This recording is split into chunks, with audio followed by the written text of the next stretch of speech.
for 5 minutes of questioning.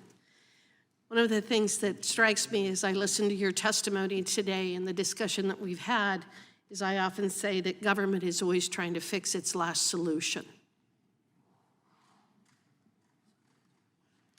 The federal government, through misguided laws and regulations, has created the monopolistic problems that we've talked about, the agency capture that has been raised, the regulatory burdens that have been discussed, and now we need to fix this mess.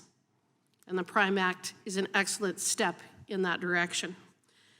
Mr. Salatin, if under the PRIME Act, farmers and ranchers are able to feed their livestock for a longer period of time because they're able to sell or contract with the independent processors that we've been talking about rather than a feedlot, do you think that there would be benefits to the consumers as well? That's probably the most unsung story of the hearing today, is the benefits to the consumer. A, they wouldn't be subjected to only this oligarchical funnel. They would now have lots of options. So that creates a more resilient, secure food supply, a more stable food supply for shocks and, black swan events, all right? Number two, they would be able to buy small volumes instead of large volumes. So they wouldn't have to maintain either as large a freezer or as large a bank account. It would be a more democratic access to people that can't afford the large volumes. And number three, the price would come down because it doesn't have to be pushed through this very expensive capital and paperwork and regulatory intensive sieve of small plant federal inspection.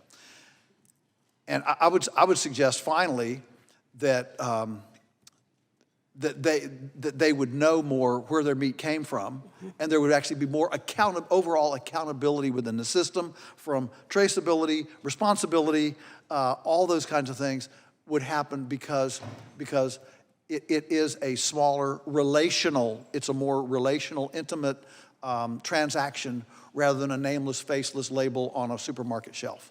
Well, I think that's a very good summary. And under the federal program and the federal laws and regulations that have set this up, in Wyoming we have 12 USDA meat processors and 10 state-inspected slaughter facilities. The meat that is processed under our state inspection can be bought and sold within the state, but not outside of the state. Mr. Trotter, is there any reason to believe that there is a lesser quality of meat or a less healthy meat or a less safe meat that is being produced in our state-regulated facilities? I mean, the way the current law is set up, the state authorities, the state inspectors are held to exactly the same standards as their federal counterparts. The facilities themselves are also held to the same standards as the federal counterparts. So no, it's really up to the same standard. It is just a different agency going in and enforcing these standards. And the agency themselves are reviewed by FSIS and the USDA. So it really comes down to just it's a different entity employing the inspector. Do you think that Congress should reform the Wholesale Meat Act?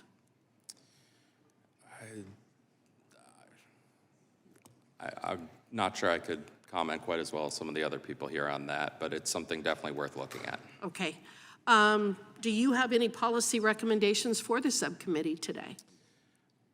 I would say that the subcommittee and Congress in general has the opportunity here to empower small businesses without actually detracting from any federal oversight. At this point, you can empower these small companies, the 1 or 2 person businesses that are throughout the nation, thousands of them, that are able and willing and ready to help empower the other small businesses, restaurants, grocers, and people in their local communities. And this is not something that necessarily should have federal inspection and federal just direct oversight day to day for very small parts of the market here. And there are ways, by essentially returning this power to the states, states can go ahead and set their own standards. And that is the purpose of state governments and just the concept of federalism as a whole.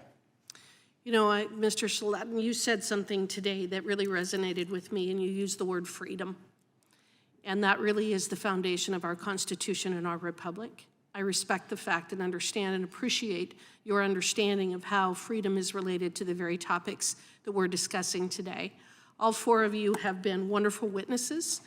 We appreciate the comments and the commentary that you have provided, the personal experiences that you have had, and why this is such an important issue, not just for you, not just for our small producers, and not just for one segment of our industries. This has to do with food supply. This has to do with the supply chain. This has to do with being able to provide affordable beef and pork and chicken and venison to the citizens of this great country. I just truly believe that one of the things that our government should be doing is we need to make sure that we are adopting policies and regulations and laws that do not increase the cost of food, housing, and energy. And your contribution today allows us to address one of those very important legs to that three-legged stool, and I appreciate it.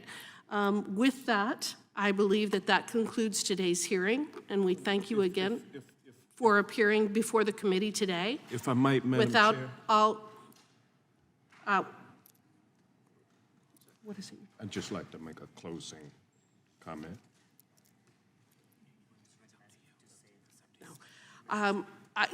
I think that we're just going to go ahead and finish the hearing. Well, the chair took liberty to do a second round of questioning, did she not? Oh, no, I didn't. That was my first round of questioning.